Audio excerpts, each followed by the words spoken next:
Перейдем к подписанию. Да.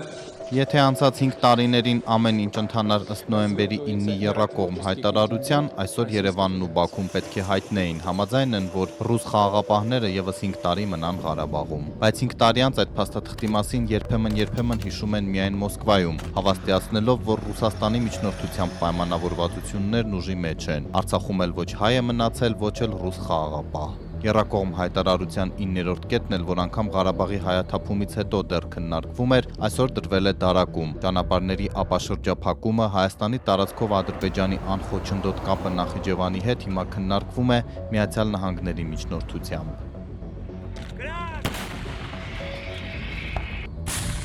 Պաշտոնական տվյալներով հազարավոր կյանքեր խլած պատերազմից, Հայաստանի տարածքն օկուպացնելուց, Արցախի հայաթափումից հետո Երևանն ու Բաքուն հայտարարում են, թե հաստատել են խաղաղություն, բայց ինչի գնով։ 44-օրյայի ավարտին, երբ հայտարարվեց Մոսկվայի միջնորդությամբ կնքված հրադադարի մասին, արցախցիները տուն էին վերադառնում, վարչապետ Փաշինյանը խոսում Լեռնային Ղարաբաղի կարգավիճակի մասին։ К сожалению, этот конфликт до сих пор не урегулирован. Ցավոք այս հակամարտությունը մինչ օրս կարգավորված չէ։ Իհարկե, մեզ հաջողվեց ապահովել հրադադարի ռեժիմը, բայց դեռ մնում են շատ հարցեր, որոնք պետք է լուծվեն։ Այդ հարցերից մեկը Լեռնային Ղարաբաղի կարգավիճակն է, եւ Հայաստանը պատրաստ է շարունակել բանակցությունները ԵԱՀԿ Մինսկի խմբի համանախագահության շրջանակներում։ В частности, по этому вопросу. Все это вселяет уверенность в том. Այս ամենը վստահություն է ներշնչում, որ ինչպես մի անգամ ասել է Վլադիմիր Վլադիմիրովիչը, Լեռնային Ղարաբաղի հակամարտությունը մնացել է անցյալում եւ մենք պետք է մտածենք ապագայի մասին, ինչպես ապրել միասին հարևանությամբ։ Как жить вместе по соседству. Հարևանությունը չէր ստացվում, ընդամենը 2 տարի անց Նիկոլ Փաշինյանը իջեցրեց նշաձողը։ Այսօր միջազգային հանրությունը մեզ կրկին ասում է. մի փոքր իջեցրեք Լեռնային Ղարաբաղի կարգավիճակի հարցում ձեր նշաձողը եւ միջազգային մեծ կոնսոլիդացիա կապահովեք Հայաստանի եւ Արցախի շուրջ։ Չէր հաջողվում նաև միջազգային կոնսոլիդացիան, ճիշտ հակառակը, տարին տարվա վրա դրությունը վատթարանում էր, օղակը սեղմվում ոչ միայն Ղարաբաղի, այլև Հայաստանի շուրջ։ Ադրբեջանի զինուժի ուղիղ թիրախում էր Հայաստանը, մեկը մյուսին հաջորդած հարձակումներից հետո մինչև օրս օկուպացված է շուրջ 200 քառակուսի կիլոմետր, Վարդենիսից մինչև Ջերմուկ։ Այս պայն մեր նպատակը այն է, որ ադրբեջանական զորքերը հետ վերադառնան ելմանկե եւ մինչև չհասնենք դրան, մենք չենք համարի, որ վերջնական լուծված է խնդիրը։ Ադրբեջանցիները ոչ միայն հետ չքաշվեցին, այլ ճիշտ հակառակը ըստ ականատեսների ամրացել են գրաված դիրքերում։ Բաքվից էլ որևէ ակնարկ չի հնչել, որ Հայաստանի հողեր են օկուպացրել։ Դաշնակից Ռուսաստանը չէր միջամտում, հապկում վստահ չէին, որ դա Հայաստանի տարածք է։ Երևանը ապավինեց արևմտյան միջնորդությանը։ Պրահայում Ադրբեջանի, Ֆրանսիայի եւ Եվրոպական խորհրդի նախագահների ներկայությամբ Փաշինյանը ճանաչեց Լեռնային Ղարաբաղը Ադրբեջանի կազմում։ Հայկական կողմը պնդում էր, որ Ղարաբաղյան բանակցությունների առանցքը պետք է դառնա արցախցիների իրավունքների հարցը, սակայն դա էլ մնաց անարձագանք։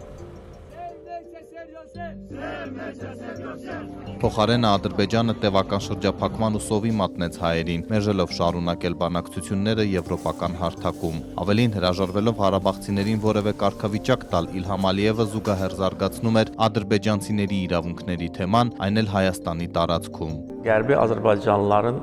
hüquqlarından danışmaq Արևմտյան Ադրբեջանի հարցը մենք դուրս ենք բերել միջազգային ասպարեզ։ Այդ նպատակով արդեն իսկ աշխատանքային խումբ է ստեղծված։ xüsusi işçi qrup yaradılıb. Հայաստանի սահմաններին տեղակայվեցին եվրոպական դիտորդներ, Ադրբեջանը մեծացրեց ճնշումը Արցախի նկատմամբ։ Մի կողմից հավաստիացնելով, որ Ադրբեջանի անձնագիր ստանալով հայերը կինտեգրվեն, մյուս կողմից խորացնելով սովն ու հուսալքությունը, Ադրբեջանն ի վերջո հարձակվեց Ղարաբաղի վրա։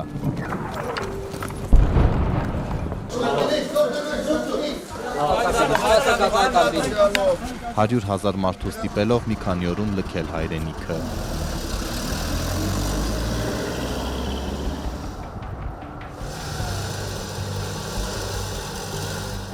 Հայաստանի Հանրապետությանը ռազմական էսկալացիայի մեջ ներքաշելու փորձերը մեզ համար անընդունելի են եւ մենք կառավարելու ենք այս գործընթացը։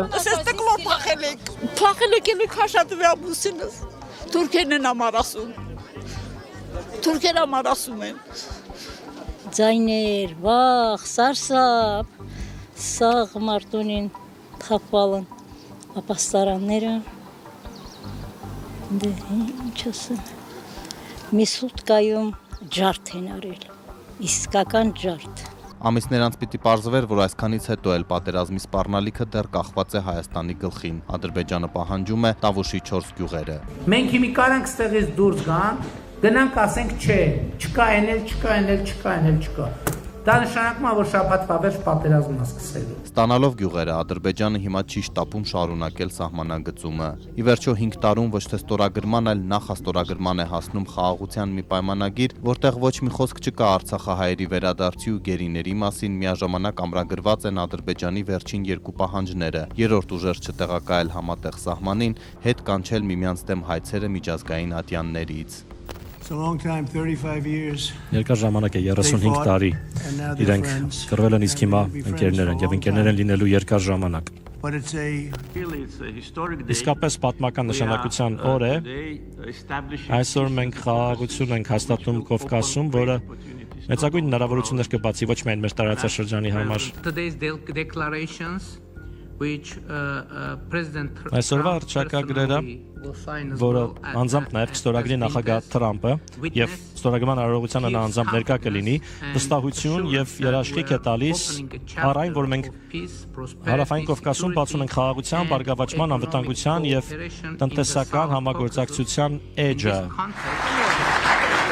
Իսկ թե ինչու Թրամփի ներկայությամբ հայտարարվեց խաղաղություն, բայց դա հավաստող փաստաթուղթը միայն նախաստորագրվեց, պարզ դարձավ հաշված ժամեր անց, երբ նախագահ Ալիևը վերահաստատեց նախապայմանը՝ փոխել Հայաստանի սահմանադրությունը։ Բայց դա Հայաստանի ղեկավարին չի խանգարում խաղաղության դարաշրջանը բացված համարել։ Զրոյից պետք է սովորենք, թե ինչ է նշանակում խաղաղ ապրել։ Արցախի ղեկավարները շարունակում են ծանր մեղադրանքներով դատվել Բաքվում, մյուս գերիների հնարավոր վերադարձի մասին դեռ չի հաղորդվում, իսկ Արցախում ամենօրյա ռեժիմով վերացվում է հայկական ժառանգությունը, հայերի վերադարձի թեման փակ է պաշտոնապես։